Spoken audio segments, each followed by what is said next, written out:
Hey guys, so we're about 4 months away from IMATS New York right now, and I want to kind of go ahead and give you some tips based on my experience with this year's IMATS 2012.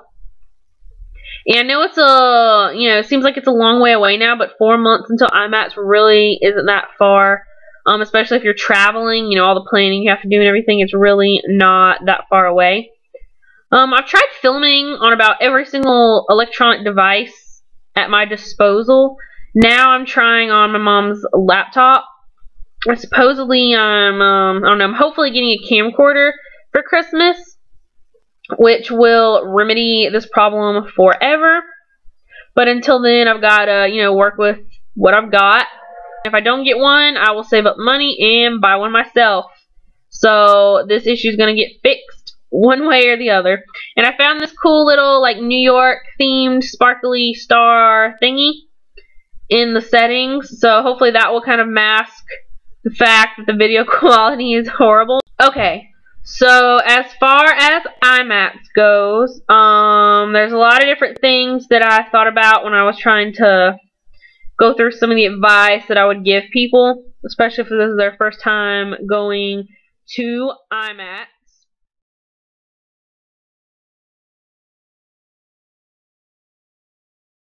The first thing I would say is bring money and bring extra. I mean, obviously bring money because you're going to buy stuff. Definitely plan out how much money you're going to bring if you're able to do that, and budget. The sooner the better, kind of putting money away if you don't have some available to you already. And definitely bring extra, because you're going to be able to plan out what you want to buy before you go if you want to. And I'll get into that a little bit later. Definitely make sure you bring enough money. And bring extra, because even if you plan everything out, there might be a booth that you didn't know you were going to be interested in, maybe a new product you didn't know was going to be there, and you already have everything budgeted out, but you're like, hey, I didn't know I was going to like that, I want to try that too. So try to bring a little extra, even if you budget for individual items that you want. Make sure you have a little wiggle room in there to try some new stuff. And along with that, companies are going to have discounts at IMATS. The standard is 40%. Some companies might have 20 or 30, or I don't know. I honestly didn't pay attention that much to it. I just looked at the prices and bought what I could. I didn't try to calculate all the discounts. But definitely the booths that I was most interested in beforehand, I went on their Facebooks and just asked them if I couldn't find it anywhere on the internet. Because normally a lot of people, they do blogs, they write up about their experiences at IMATS, and they have the discounts mentioned, and a lot of times they don't tend to change year from year. So you can probably find the info that way. If not, definitely just go on their Facebook page, especially if they're really good at responding to people's questions, and just ask them. OCC, I asked them, I think their discount was 40% last year. I asked some of the companies some of the information I found, like Googling on the internet, looking at what other people had to say about IMATS. So when you find their discounts, that way you can go look at all their products and everything. Figure out which ones you want. This is especially helpful if you already have, a budget in mind. Like, I want to spend $300 or whatever your limit is, $1,000 or whatever. You can go on, look at what products you want, and that way you can get accurate pricing. So instead of calculating how many lip tars you can buy from OCC, at $16 a piece, you now know that they're going to be 10. So then you can, adjust accordingly. Like, hey, I can get a few more lip tars than I thought. So when you have the accurate prices with all the discounts calculated in, you are, going to be able to budget more effectively. Also, with the money thing, I would definitely recommend taking cash, if at all possible.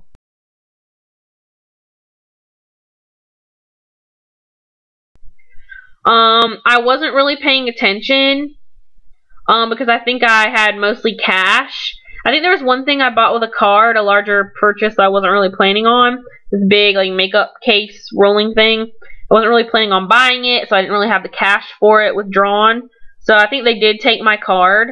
A lot of vendors, I would probably say most of them, probably take a card, but I don't know. I know a lot of people said just bring cash. If by chance a person doesn't take card and they only take cash, you know, I think there might be an ATM in the building, but you never know. You don't want to get caught up in that situation. You're in line, you've been waiting for however long, and you get there and you can't pay for it. You got to go out of line, run to the ATM, come back. It's a mess. I would highly recommend, if you're able to bring cash and you're comfortable with that, I would recommend that, so you don't get in any kind of weird situation. And like I said, especially with the companies that are good about answering the people back on their Facebook page, or even if you don't have a Facebook or whatever, you know, email the company, and they can probably tell you if they're going to accept cash or not at IMATS. Like all these little questions about what's your discounts, are you going to accept cash or card or whatever, they're going to be able to answer that for you. Just email their customer service, hit them up on Facebook. I'm sure they'd be happy to answer any of those questions for you.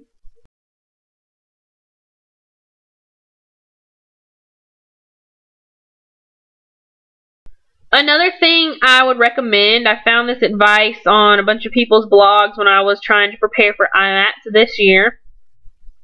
I definitely have individual lists for vendors.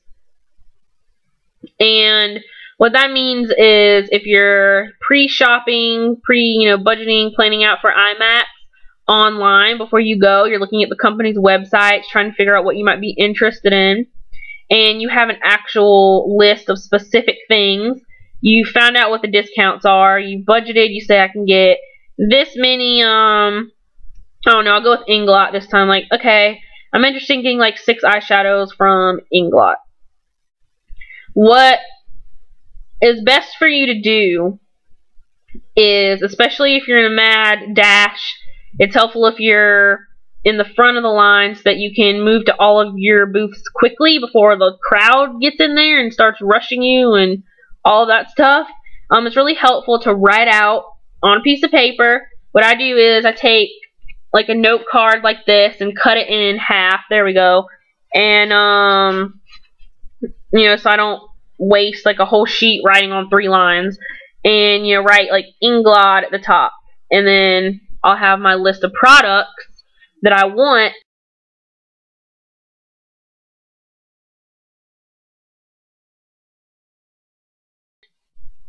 Hand it to the person when you walk up to the Inglot booth, and I'm just using Inglot as an example.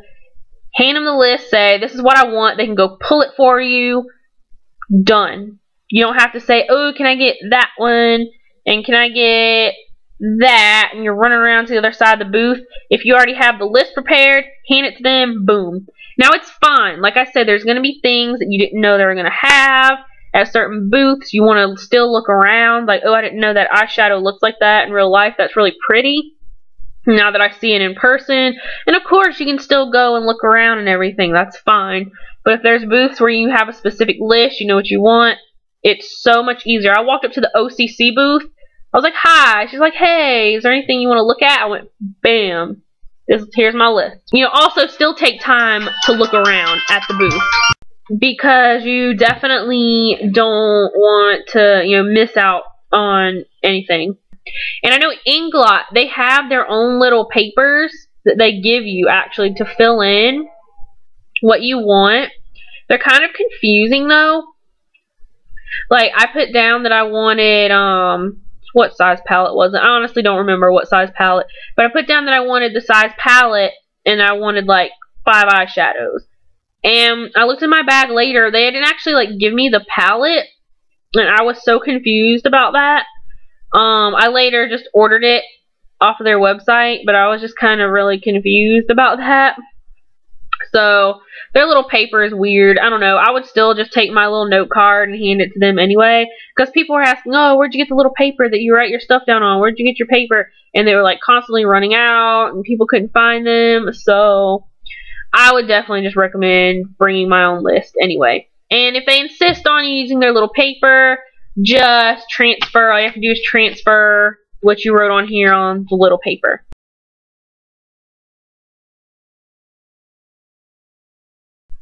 Now, I know this next thing is going to depend on your schedule and your finances and all of that. Last year, I only went one day. I went on Saturday. I would highly recommend, if this is your first time at IMATS, to go both days, like get tickets for both days. The first day that I went, the only day that I went, rather, I got kind of like, I don't know, like overwhelmed, and I started trying to rush through it, and I missed a lot of stuff. So, I don't want you to leave, like if you go on Saturday, I don't want you to leave on Saturday and go, oh my god, I wish I would have gone back and looked at that other thing. I don't really feel like I accomplished anything. I don't know, I feel kind of like unsatisfied. I feel like I rushed through. I wish I'd stayed longer and stuff like that. So, for the first time, I would highly recommend going both days if you're able to. The tickets are obviously more expensive. You might also have, schedule restrictions to where you can only go on Saturday because you have to fly back somewhere or drive back somewhere on Sunday. So that's certainly understandable. That was my case last year. So, just do what works for you.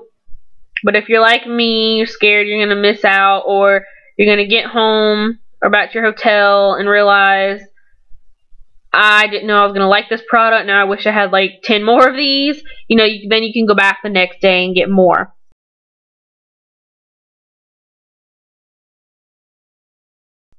And that kind of brings me to my next point. Don't freak out when you get there. Like, I kind of freaked out. Like I said, I rushed through it. And I just sort of kind of walked in, bought some stuff, and left. And I felt like I didn't really stay, watch any of the competitions or enough of the speakers or anything like that. So please take your time and, walk around, have a good time, look at things, talk to people, sit down and watch like one of the speakers, or if they have classes or something, do that if you're able. Take your time, take pictures, especially if you have a blog or something. You're going to want to share as much as possible with your readers, or if you have a YouTube channel. Take time to film a few things, or if you're able to, something like that. Absorb everything.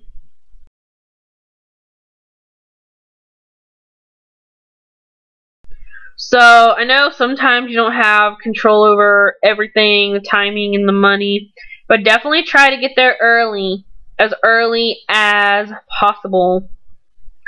Let's see, what time do the doors open? 8:30. Okay, so the doors open at 8:30, and I meant to get there, like, obsessively early. I meant to get there at, like, 5:30 or something, and I woke up at, like, 4 to get ready and go, and I ended up not, like, I woke up way later than I meant to, just because my original plan was to get up at like 4:30 and get there at 5. So I got up a little later than I meant to. I didn't do any of my makeup or anything. I just put on some regular clothes and some eyeliner and went. And I ended up getting there like an hour and a half later than I planned, and I was still 9th in line. So, but every year this thing gets more and more popular. So I would not, try not to be lulled into a false sense of security, like, oh, I got there at 7 and it was fine last year. These things, seriously, the IMATS one is relatively new. In New York, rather. The New York IMATS is relatively new. It's only a few years old. So it's definitely gaining popularity every year. Like, they had to change the location and the date last year because it was way more popular than it was the previous year. So, but please try to get there early, especially if you want anything or don't want to wait in line for 2 hours for stuff. I was 9th in line. I breezed right through there. And I was so freaked out about not having to wait in lines. I didn't want to get, rushed and everything. I ran to the OCC booth, one of the first ones when you go in the entrance. I handed her my little list that I was talking about. Went straight to, I forgot when the next one was, and I went straight to Inglot after the second booth. I don't remember which one, honestly. Excuse me. But once I got to Inglot, now I was one of the first people at Inglot. There was only like 5 girls maybe with me. I mean, there was nobody in there yet. And I mean, the doors were open. People were coming in, but see, people didn't plan like I did. So they didn't know really what to do. They're sort of slowly trickling in at first. So I was lucky, and I got to the Inglot booth. There was literally like 5 people there with me at this huge booth, so it was just perfect. And then all of a sudden there was like 70 people around in like 3 seconds. It was crazy. So around that time, I got to maybe go to 2 or 3 booths before it started getting crazy. So definitely make sure that you go to the popular booths first. By planning and mapping out your route using the floor plan that they provide online, and I will talk a little more about the floor plan now.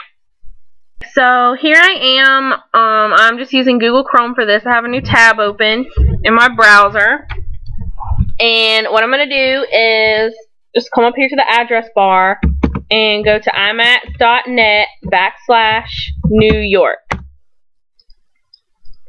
And this is going to bring me to the IMATS New York page. Okay, now talking about the floor plan and sort of how to stay organized. You can go under, I think it's actually under exhibitors this time. You can go under the exhibitor tab at the top of the page, scroll down the menu and click on floor plan. And it's going to take a few seconds to load. There we go. I visited it so much it just pops up now. But here you're going to have the floor plan. This is Pier 94, the building at Pier 94. This is the building for IMATS. And this is going to give you the entire floor plan of all the booths and everything. So if I'm going down here to sort of the bottom left and I see this big square booth 202 and it's big yellow square, I'm going to hover over it with my mouse. And if you can see sort of in the right side, in the upper right side of the screen, it's going to pop up and say Obsessive Compulsive Cosmetics. And it's going to have their logo and all that stuff. So that's going to tell you who is occupying that booth.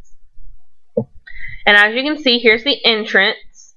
And there's a table you're going to sort of like show them your ticket at when you go to IMATS. And if you can see, OCC is right here near the entrance. So I usually try to hit them first, especially if you are far up in the line. And they give you the locations of all of the stages. There's another stage over here, VIP lounge, cafe, and all that stuff. So if you have this with you, when you go to IMATS, you're definitely going to stay so much more organized. You're going to know where all the booths are so that you can move through the show quickly. Okay, so now I'm going to show you how I sort of stay organized at IMATS as far as navigating the building and all the booths.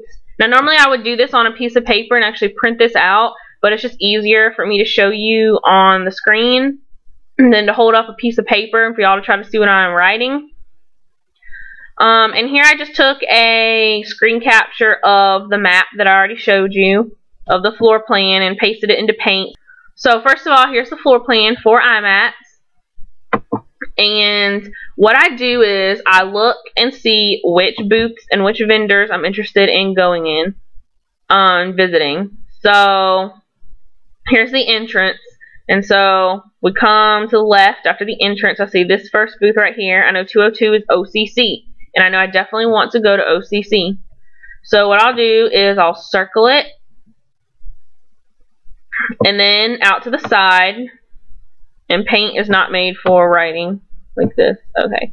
And I'll write OCC. Hopefully a little bit better than that.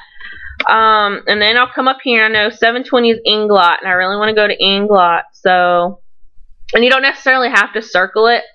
If you're finding that you're getting a little bit cluttered. But I'll just write Inglot. Right there.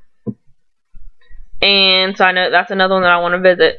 And say, I don't know, I don't have the list pulled up, but let's pretend like Booth 608 is Delium Tools. I really love their brushes. I want to go to Delium Tools. And I'll just write like BT for Delium Tools. Sort of like that. And that's what I do for all of the booths. Like, if I circle this one, let's pretend like this one is, I don't know, Stila.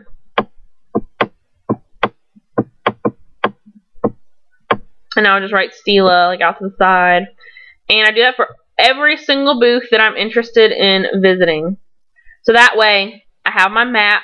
I can walk in. I know that immediately to my left is OCC. I'm not running around everywhere up here looking for OCC. Bam, I hit OCC. I look at my map. The next thing I want to go to is Delium Tools. So I know that from OCC, I would just walk straight up the 600 aisle, and bam, there's Delium Tools. Then I know that I go over here to the 700 aisle. It's labeled 700 aisle on the floor plan.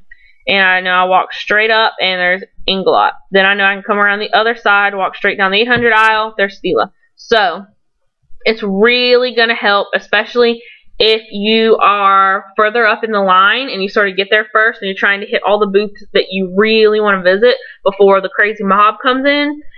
That's really going to be helpful.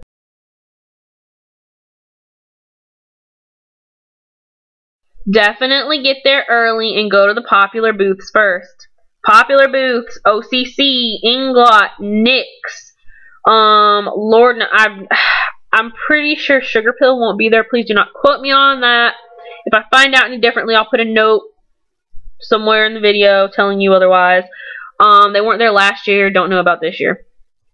Rather, they weren't there this year. I don't know about next year. There we go.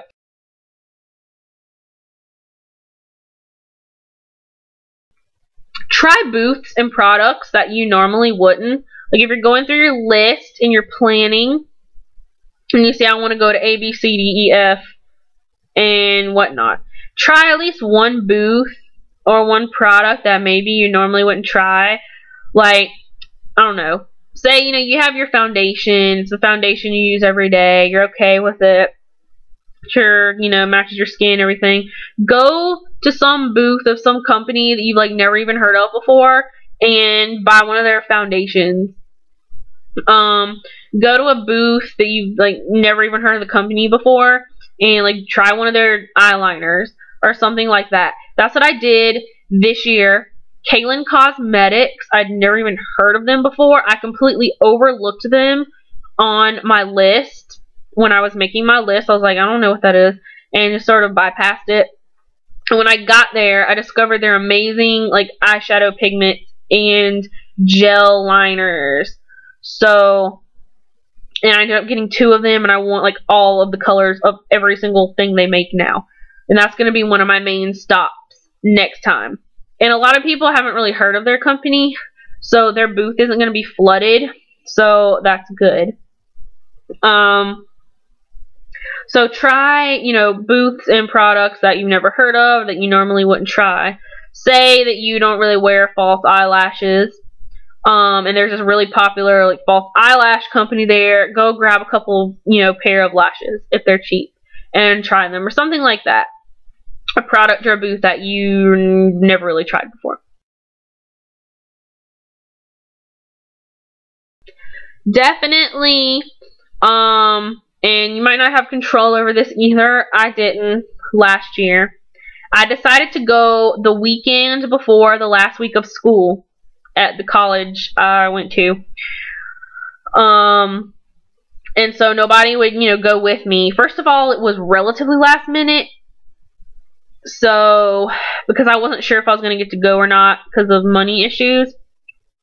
So, first of all, not many college kids, if you tell them at the last minute, are going to be able to pay for a flight and a hotel, spur of the moment. And it was the week before exam week. The final exams. Nobody would go the week before the last week of school. Everybody was studying in the library, writing essays and papers and studying and, craziness. So, I couldn't get anybody to go. So I ended up going alone, and I wouldn't recommend that. I love being alone. I'm an only child. I'm used to being alone. I like traveling alone, actually. It just makes it less complicated. You don't have anybody else yelling at you that you're going the wrong way, stuff like that. But for IMATS, I would really recommend taking a friend or family member with you. Take somebody else with you. First of all, there are going to be lines, especially if you're not up there in the line to get in. You're kind of far back. You're going to have to wait, especially at some of the popular booths. Unless you're ninth in line, then you can breeze right through. But definitely, for waiting in lines, it's going to help if you have someone else there to be able to talk to, kid around with, whatever in line. It's going to make waiting in line go so much quicker. And I'm not saying that every single booth you go to is going to have a 3-hour line. Just the really popular ones. But still, it's going to make waiting in the actual entrance line and the booth lines, you know, just go a lot smoother. And you definitely want someone else there to be able to take pictures and stuff of you and for you. I went alone and I had my camera hanging around my neck with all these bags hanging on my arm, and I barely took any pictures because I didn't want to stop every 2 seconds, put all my bags down and take the picture, and it was just very complicated. You know, it helps to have someone say, hey, I'm going to take a picture, can you at least hold my stuff for a few seconds, something like that. So it just makes that so much easier, and especially if you're going to be filming. If you have your own YouTube channel, and you're going to be filming it, I mean, you can, when you're filming yourself, unless you want to go find some table and set your camcorder down and, you know, tell nobody to touch it, or, you know, people are going to be walking in front of it anyway. You know, unless you're going to be doing that, or if you just want face shot, you know, you can only, your arms are only so long, so you're only going to be able to get so much in the shot if you're trying to film yourself. So it's really helpful to have someone else there.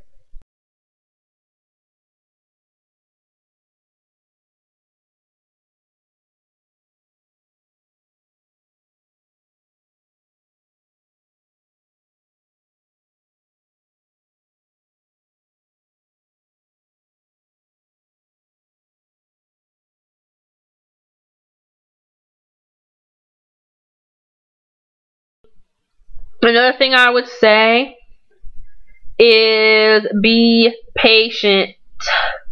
You're going to have to wait in line. I was one of the first people at the Inglot booth to hand them the paper saying what I wanted, and I had to wait like an hour for my stuff. Seriously. So you just have to be patient. I don't know what else to say about that. If you're not really close up in the line to get into IMATS, you probably will, like I said, have to wait in some lines at the more popular booths. So just be patient. Try to talk to people in line with you. You know, there's no need to push people out of the way just so you can look at an eyeshadow.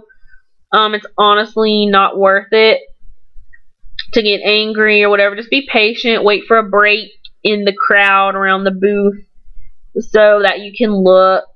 You know, it's worth it to wait in line, especially if it's a product that you can't really get into your house. Like me, I don't live in New York or California, and a lot of places, like a lot of companies, those are the only places they have their boutiques, is like New York and California. So if you don't live there, you can't get a lot of those products.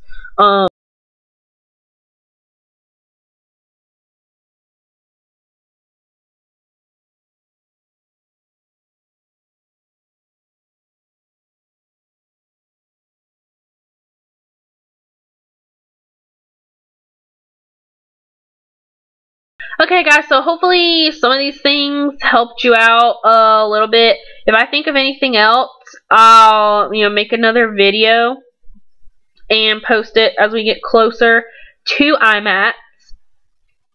Please let me know if you have any questions, or if you need any information or any links to websites or Facebook pages for some of these vendors. I'll see you guys in 4 months, and I hope you have fun.